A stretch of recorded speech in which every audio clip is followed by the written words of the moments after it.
સાબરકાંઠામાં સાબરમતી નદીમાં પાણીની આવકમાં વધારો થયો છે। તરોઈ ડેમમાંથી સાબરમતી નદીમાં પાણી છોડાયું। સાબરમતી નદી કાંઠાના ગામના લોકોને એલર્ટ કરવામાં આવ્યા છે। સાબરમતી નદીમાં છોડાયું છે 58,880 ક્યુસેક પાણી। તરોઈ ડેમમાં 59,444 ક્યુસેક પાણીની આવક। તરોઈ ડેમમાં હાલ 94.20% પાણીનો જથ્થો છે, તો સાબરમતી નદીમાં 58,880 ક્યુસેક પાણી જે છે તે છોડવામાં આવ્યું છે। પાણી છોડવાને પગલે જે કાંઠા વિસ્તારના ગામો છે તે તમામ લોકોને એલર્ટ કરવામાં આવ્યા। તરોઈ ડેમમાં 59,444 ક્યુસેક પાણીની આવક। સાબરકાંઠાના પ્રાંતિજ શહેરના તાલુકામાં ફરી એક વખત વરસાદની શરૂઆત। પ્રાંતિજના પોગલું, પલ્લાચર, પદરાડ, પિલુદ્રા સહિતના ગ્રામ્યમાં વરસાદને પગલે ડાંગર પકવતા ખેડૂતો પણ ખુશખુશાલ છે। તો રાજ્ય પર એક સાથે બે વરસાદી સિસ્ટમ સક્રિય હોવાને કારણે જે વરસાદ છે તેનું જોર વધ્યું છે।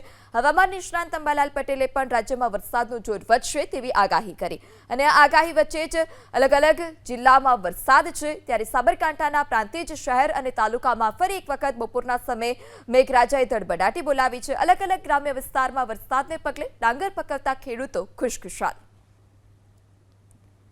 વધુ માહિતી સાથે સંવાદદાતા દર્શન ફોન લાઈનથી જોડાઈ ચૂક્યા છે। જે દર્શન, સાબરકાંઠામાં વરસાદનું જોર કેવું છે, શું વધારે વિગત?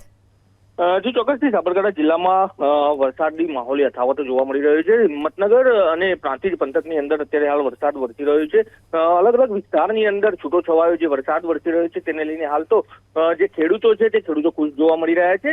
છૂટો છવાયો ધીમી ધારે વરસાદ વરસી રહ્યો છે પ્રાંતિજ પંથકની અંદર। તો પ્રાંતિજ પંથકની અંદર ડાંગરના પાકનું પુષ્કળ પ્રમાણમાં વાવેતર થતું હોય છે, અને ડાંગરના પાક માટે પાણીની તાતી જરૂરિયાત હોય છે। જો કે સિંચાઈની યોગ્ય સમયે જ્યારે સિંચાઈની આપવાની જરૂરિયાત ઊભી થતી હતી તે જ સમયે આ વરસાદ વરસ્યો છે, તેને લઈને ડાંગરના પાકને સીધો ફાયદો જોવા મળશે, જેને લઈને હાલ તો જે ખેડૂતો છે પંથકના ખેડૂતો ખુશખુશાલ જોવા મળી રહ્યા છે।